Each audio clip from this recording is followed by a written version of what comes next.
lihat ke sekelilingmu. Tahun 2025, dan dunia bukan lagi tempat yang sama.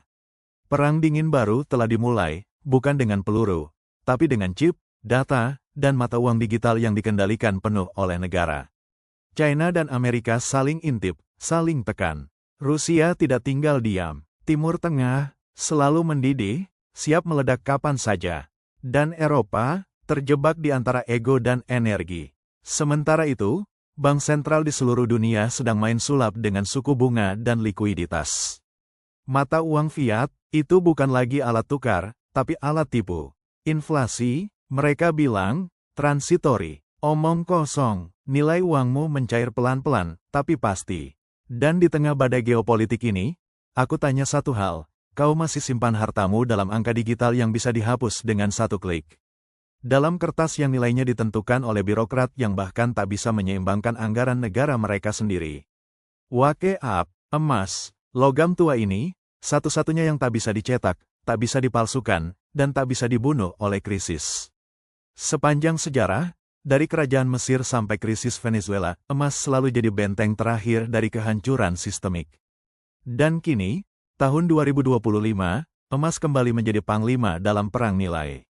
Negara-negara BRICS telah membentuk poros ekonomi baru, mereka tahu satu hal yang kaum investor retail lupa, kepercayaan adalah mata uang sesungguhnya. Dan kepercayaan terhadap dolar sedang runtuh. Perlahan, tapi pasti, emas fisik, bukan kertas sertifikat, mulai dipindahkan ke brankas pribadi dan bank sentral non-barat dalam jumlah besar. Mereka bersiap, kau masih menunggu, lihat pasar, lihat data. Harga emas sudah bukan soal spekulasi, tapi reaksi alami terhadap dunia yang sedang mendekati titik didih. Emas bukan safe haven lagi. Ia adalah satu-satunya tempat aman yang tersisa. Jangan jadi korban geopolitik yang buta arah. Jangan biarkan dirimu jadi statistik lain dalam daftar panjang orang-orang yang menyesal saat sudah terlambat.